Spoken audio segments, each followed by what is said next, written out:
Hello, everyone, and welcome to the Outliers YouTube channel and our show, Get to Know. I'm your host, DP Lyle, and I'm here with my partner in crime, Kathleen Antrim. Well, hello, everybody. We are having a great show today. I'm very excited because we have two award-winning crime writers. And, they always say, write what you know. So I'm really curious how much of this they actually know. So we want to welcome Michael Bracken and Stacy Woodson. Welcome to the show. I always start off with some unique questions because I want to get to know you. And I have a theory, Doug knows this, I have a theory about our childhoods. And so I'd like to know if you feel anything in your childhood or the way you were raised or what have you was part of determining that you became a writer. So Stacy, you want to grab that one first? We'll go right to you. Socratic method. You should start with my mentor. He's been around the block. I haven't. No. Well, first of all, thank you for having me. I'm so excited to be here, and I'm really excited about Outliers. I'll get to Kathy's question, but I need to comment as a mom with two children. I think it's wonderful that you're offering a platform with such quality classes for folks that have schedules like mine, and it's still accessible. So I'm so excited to be part of this wonderful team. Thank you. But in terms of childhood, it's interesting. I served in the military, and I always highlight that in my bio. And I grew up in a family that served. My dad served, and my grandfather was in World War II. And so in terms of things that influenced me, that's been a common thread through my entire life. How I brought it into the creative space wasn't until much later when I actually served. And I had enough time in my life where I felt like I had something to write about. I think back to when you said that at a time when I was small and certain things would scare me. And so I think those memories too are something that I tap into depending what I'm writing about, especially kids, being a mom now and having been small and had moments when I've been scared. Mm-hmm. Back then when I was growing up, the Night Stalker, because I grew up in California. I remember that. Yes. You remember that? Oh, yes. Yeah. And so he was right here in our neighborhood. Oakland. Yeah. Yeah. I grew up in Dublin. It's East Bay, San Francisco. And oh my gosh, I lived in Pleasanton, but we'll talk about that later. Oh my gosh, we do. We have to talk about that. That is very unusual. But yeah, when I grew up, TV wasn't curated as it is today. And so I would watch the news at night and I would hear about the Night Stalker, and I go to bed and I just knew he was in my room. I'd wake up with the covers over my head and have that, moment of terror. And so I reflect back on that part of my childhood and think about that. That came to mind when you asked that question. Sure. And I can completely relate to that. And so when you write stories, do you try to invoke that same kind of fear that you had as a child and even as a mother with your children? Oh yeah. I feel like I have to really feel the character to write. Sure. Some people, when they act, they call it method acting. I call it method writing. But if I'm really not feeling the scene, I don't feel like the character arc is really genuine.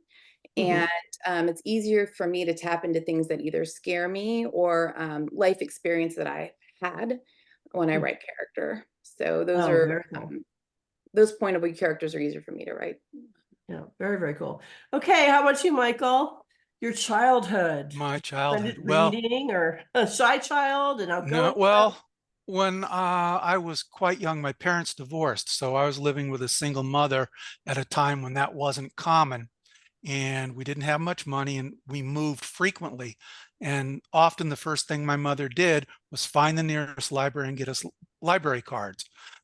We didn't have a television until I was in the third grade. So my entertainment came from books when I was a child, just constantly. And I knew by eighth grade that I wanted to be a writer. I wrote a story. I walked downstairs, showed it to my mother and told her I was going to be a writer.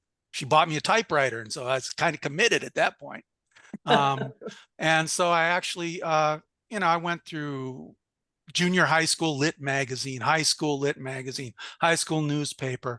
But my first professional sale was a short story that I wrote when I was 17 and it appeared in print when I was 21. And I've been writing professionally ever since. So wow. So you never deviated. You knew what you wanted to be, what you wanted to do, and you just went straight for it. Went straight for it. I mean, along the way, I did other jobs to support myself and my family, but I was constantly writing. And over the years, I've sold more than 1,200 short stories in various genres. So I saw that. I'm like, wow, that's a lot of stories. So, Stacy, when did you decide to become a writer? And what was it that was the catalyst for that? Wow. Well, I've always been creative. And growing up, I did write short fiction for a time. My mom and dad bought me a typewriter. It was one of those manual ones that only printed capital letters. I just remember kind of pushing on it, trying to. Oh, I remember. Um, Yeah. yeah, go ahead. Tell me, what were you going to say? I just remembered the same, the typewriters back then, but yeah. Yeah. And so when I was a kid, I would write short fiction, and I was in an academic Olympics. I remember in middle grade, I didn't get first place, but I did get a silver medal. And I remember writing a story about a kid who went up to the attic and unearthed this big secret. So I think I already always had an interest in suspense. It always kind of kept me turning the pages, and interesting characters. And then I didn't write again until after I had my son. And so it was a huge gap in time. And I really think I had something to write about at that point. Before it was Sure. fun. And then I felt like, because I'm a real character driven writer, I felt like I had experiences that I could reflect in my characters and my stories. Very, Now, very cool. you both write short form. What attracts you to that versus novel length writing? What makes you lean in that direction, other than the fact that it's great and it's hard? well, I'll take that one. I started early in my career. I actually wrote, I think it was 5 novels, and they all got published. But short stories were earning more money back in the day. I could write a short story in a couple of weeks. I could sell 3 or 4 or 5 of them in a month, and that was more than the novels were earning. And Wow. so it kind of sent me in that direction, and I just continued. And the more I wrote, the more I sold, and it was a continuous loop. And it's like, why do I stop now and take 6 months, a year, 2 years to write a novel when I can keep turning out the short work and it gets published and I get paid? And there was a financial incentive, and that's the direction it took for me. Excellent, Stacy. What about you? Um, I really wish it paid that way now, Michael. Yeah, well, But this is not why we do these things. I love short fiction, but I need to say that when I started, I wrote a book, and it was a romantic suspense, and it won the Daphne for best unpublished novel. Wow. And I was lucky enough to get an agent from that book, and I thought I was on my way, and it didn't sell. And I'm a big, I love to learn, and I'm like, well, there has to be something wrong, and I need to go look at what happened. And I love, I like the suspense aspect more than the romance, although I do love a romantic arc in any book. And I started playing with short fiction and the subgenres and the genre expectations. And I really wanted to understand, when someone came to read a story, whether it be a cozy or a hardboiled noir, what they wanted to get away from it, the feeling that they wanted to have. Because at that point, I'd always been a reader. Much like Michael, I used to ride my bike to the library, and I would hang out there all the time. I mean, getting books was just so exciting. And I never really paid attention to it. I never read like a writer, which I tell folks when they're learning how to write to do. And so it became an apprenticeship for me.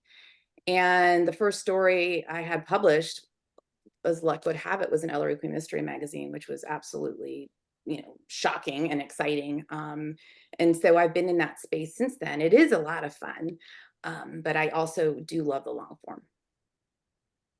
I don't know. Like, Go ahead, Doug. Go no, ahead. I grew up reading short stories too. Damon Runyon, Old Henry, of course, Hemingway.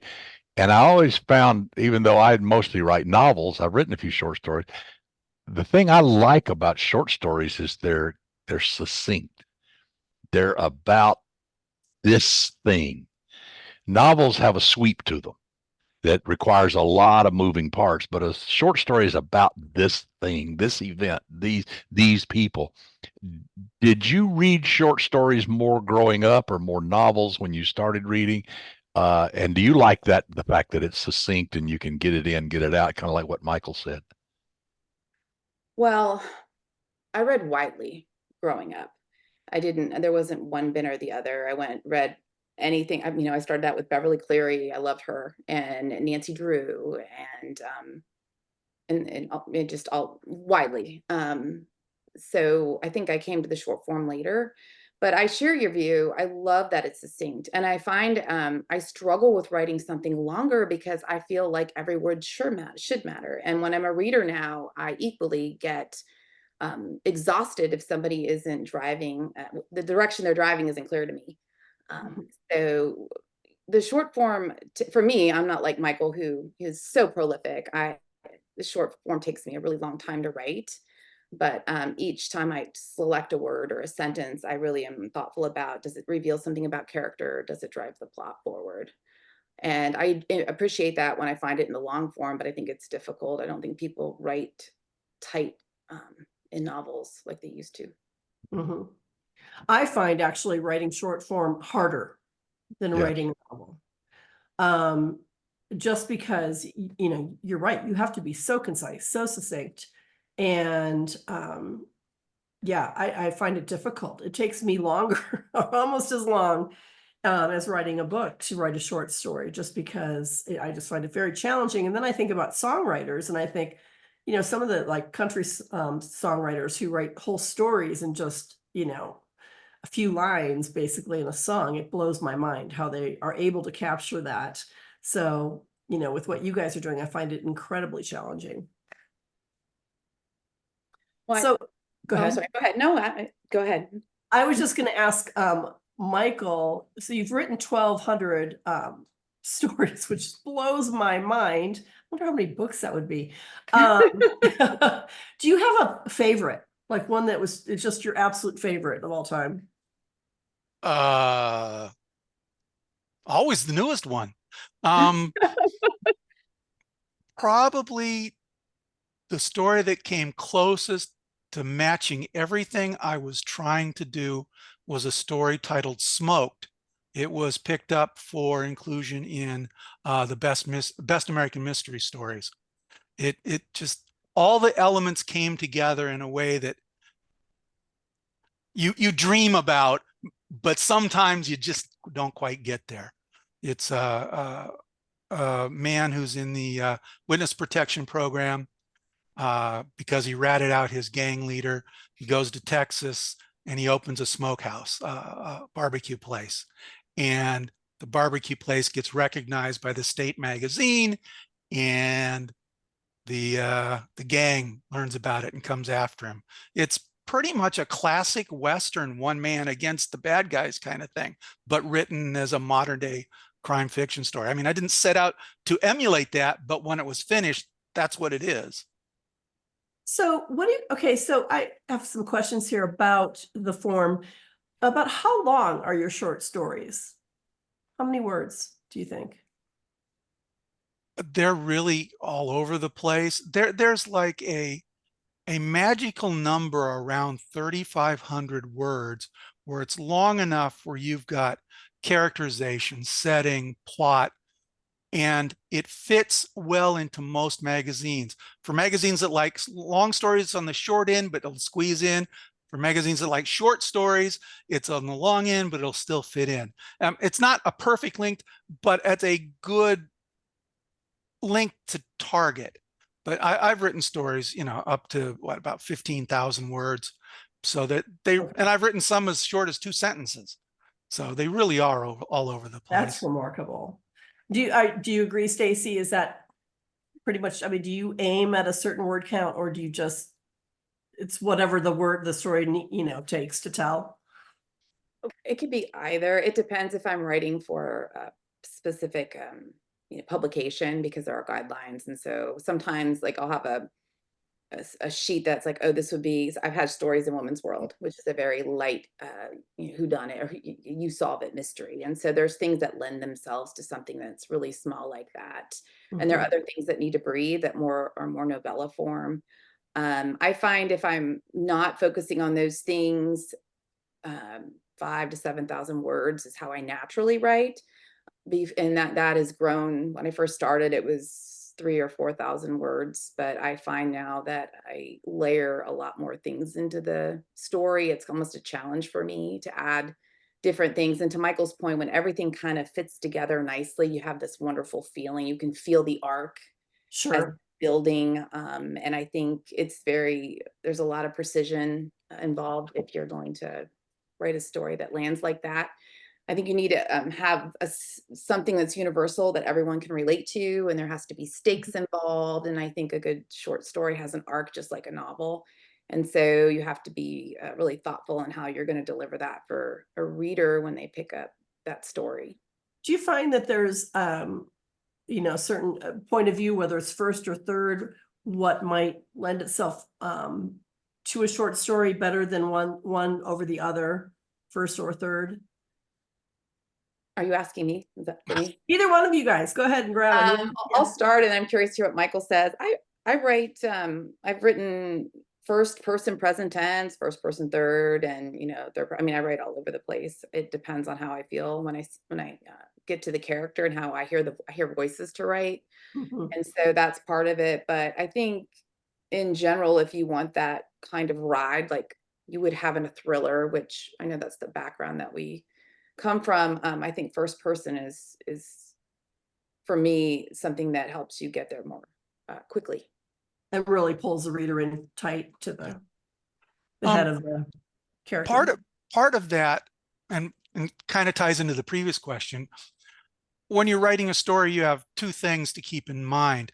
Number one, there are the stories you write because you want to tell that story. So you do whatever it takes to tell that story. But other times you're writing to guidelines, or you're writing to a submission call, or an editor is contacting and say, I'd like this, and this is your word count, and this is your theme. And so the approach is a little bit different. Then you have to fit it into whatever that word count is. You can't be effusive, and you can't be too short either. Right. The other thing in terms of point of view is I have a tendency to go for first person, and that has as much to do with the things I wrote early on in my career. I was everybody loves this. I used to write for the women's magazines, True Love, True Romance, True Story, Secrets, all of those. And those stories are always, always, always first person. So I learned to write in first person. And so that has carried into the other genres that I write. Because Well, it's you cool. guys have a whole lot of balls in the air, and we want to talk about some of those. But I have to point out, y'all are going to teach a class for the online ongoing Outliers University. I think it's next October, and you're going to teach about writing short crime fiction. So we're really looking forward to that.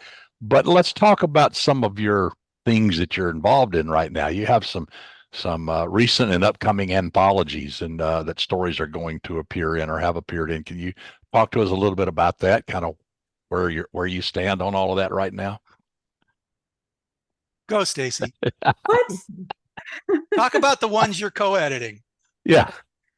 Michael has a lot on his plate. He says that because he and I recently signed on with Level Best. They have a line called Level Short, which we're really excited about. I think it's the first time that a publishing company has put that kind of emphasis on short fiction. So that's exciting for us. And as a result of that project or endeavor, he and I have been asked to co-edit 3 anthologies a year. Our first is Wish Upon a Crime, which I'm very excited about, and it's crime fiction inspired by fairy tales. So that's the first one that's coming out. And we also are co-editing an anthology with Down and Out Books right now, which is crime fiction inspired by Waffle House, which is also fun. So, and but there's more, but I'm going to defer to Michael at this point because go ahead. Well, I've got, I just had an anthology published. I co-edited with Barb Goffman called Murder Neat. Came out last week, actually. In addition to what I'm doing with Stacy, I've got a series that comes out from Down and Out Books. It's an annual series called Mickey Finn 21st Century Noir. And the 4th one just came out. The 5th one comes out in December. And I'm reading now for the 6th one.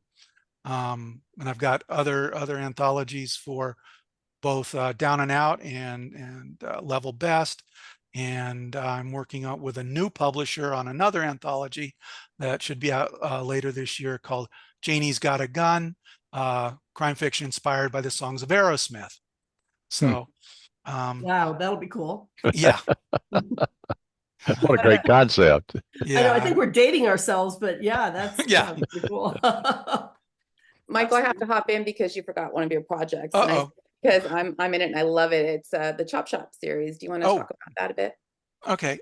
Chop Shop is what's called a serial novella anthology series. And it just started in January, and one novella each month will be released for the first 6 months of the year. And then they will be gathered together into paperbacks, and then seasons, kind of like an HBO series. And the next January starts another 6. And Stacy had Stacy's novella was the opening one in January, right? And then Cadillac Job.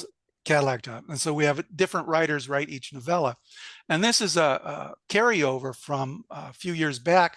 Trey Barker and I did Guns and Tacos, about a taco truck in Chicago where if you ordered the right thing, you got a weapon small enough to slide through the window.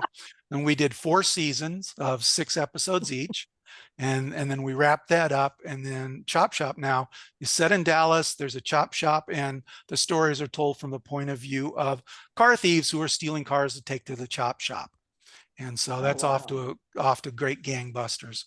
This is so quirkily creative that it's unbelievable. I mean, Yeah. it's just great concepts, great ideas. I love it. I love it. Tell us about Storyaverse. That this fascinates me. I hope I pronounced it correctly. Yeah. Okay. Michael, did you want to take that, or do you want me to start? You go. It's wonderful to have a partner in so many things, right? It's great to collaborate. I'm sure the two of you do that too. So Storia is an app that launches next month, and it pairs animators with short fiction writers to create a new experience for readers. And I wrote a story called Blood Moon Curse, and it's about 3 college students who get a bag of takeout with fortune cookies that have deadly predictions that come true. It skews horror, and it's set in the 1980s. It kind of has a Stranger Things vibe, and the gentleman who's animating it, he's just done such a remarkable job. Simon is amazing, and so I'm very excited about it. There was really something neat seeing somebody look at your work and have an opportunity to see how those things that you've created or how they appear in their mind. And so it's been a lot of fun. I'm very excited about it. Michael has a couple stories as well, so I'm gonna. Yeah. Stacy's was an original, but they also take reprints, and so far they've accepted 3 of my reprints. The first one, pardon the language, is titled Bumfuck Egypt, because it takes place out in the middle of nowhere, and it's a hitman who has to go to someplace he's not used to, and he experiences something he wasn't prepared for. So Wow, that's so cool. So it's being animated like a graphic novel, or how is that working? There are, I can't remember how many scenes are animated, but it looks just like if you were watching a movie. So okay. Characters are talking. So mine opens where there's a voiceover. I have somebody on the college radio station telling an urban legend, and it's Halloween. And so there's all these atmospherics. And so it looks like it's being filmed. I mean, the way Simon has interpreted it. So, you have the wide shot in the moon, and they're coming down into the dorm room with all the college students, and they're talking, and then what ends up happening is, these are always pivotal scenes. So when you write them, I wrote this story specifically for Storia. I was very thoughtful about things that were visual. And so you'll get through the animation and you scroll down, and then you can actually read the pages to the short story. Okay. And it's enough where you see the animation, and then you have a moment where there's a couple paragraphs from the short story. It's a bridge. And then you scroll again and you get more animation, and it feels like a continuous experience. It really is innovative, and I'm excited to see where it goes. That is really innovative. I love that. I'm gonna have to definitely check that out. For sure. Fantastic Yes. concept. Yes. Wow. Well, tell us about ShortCon. This is also fascinating to me. You guys do so much, it's scary. Yeah. Really cool. Well, ShortCon is the idea behind ShortCon is when we go to conferences and we go to conventions, novelists always get all the attention. If we're lucky, maybe a convention tosses in one panel or two panels for short story writers. And in terms of education, again, most of the writers' conferences that I've attended are geared towards people who want to be novelists. Well, short stories are my career. And I was looking for a way to, how do I pass that along? How do I encourage other short story writers? And my wife and I had been talking about doing this for a while, but here in the middle of Texas, I think, I don't think you can throw a rock far enough to hit a writer.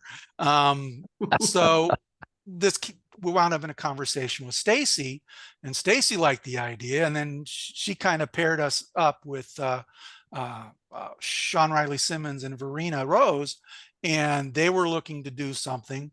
And so we've kind of all put it together. So now we have a one-day conference doing nothing but short stories. We start with New York Times bestseller Brendan Du Bois, who sold 200 plus short stories of his own. He's going to do a 3-hour workshop on actually writing short mystery fiction. Oh, very cool. Then Jackie Sherbo, who's the senior managing editor at Hitchcock and Queen, is going to do an hour kind of a behind the scenes, what happens to your stories. Then I'll come in and do how to turn it into a career, the things that nobody ever tells you, how to write a good cover letter for a short story, how to approach editors, how to turn one sale into multiple sales, and so on. And then at the end, Stacy's going to wrap us up with by leading a panel discussion of the 3 speakers and sort of an opportunity, all the questions you didn't ask earlier in the day. And so it'll give everybody an opportunity to learn what happens, because if you've never worked for a magazine, you have no clue what goes on. If you're just starting, you don't know the protocols and the basic things to do. And then we're hoping that this will be a success, and we're going to roll it forward probably into a full conference where it will be one track of the conference. So there will be a full day of nothing but stuff dealing with short stories. So not this one little panel, 2 little panels, which is wonderful to be recognized, but it's not enough for those of us who write short stories. So there'll be a full conference, and we'll try to have a short story guest of honor in addition to the novelist guest of honor, and do some other things. When So and this is where's like this first one going to be? Yes. Alexandria, Virginia on June, what's the 26th. date? 22nd. Fabulous. So please get that over to us and we'll promote that for you. Yeah, absolutely. Well, through Absolutely. Outliers. Yeah, yeah. Oh, Yeah, we thank just you. gave all the details to our web person, and hopefully we'll have a website up very soon. Cool. I'm sure it's Let gonna be us know very and we'll spread the word. Absolutely. Yeah, Great. for sure, for sure. Well, Stacy Woodson and Michael Bracken, thank you so much for being with us. You guys are both fantastic. We've got to have you back on. I mean, Absolutely. there's so many things we could talk about with crime fiction and writing short stories. And you're right, short stories do need more attention. So we'd like to give it to you. I'm going to ask all of our viewers to please click the thumbs up. It helps with the algorithm, and please subscribe so we can bring more of these interviews to you. And again, Stacy and Michael, thanks so much. And I guess we're out, Doug. Yep. Thanks so much for being with us. We really enjoyed it. We were Thank looking you. forward to this one. Mhm. Thank you for Until having us. next time. Yes.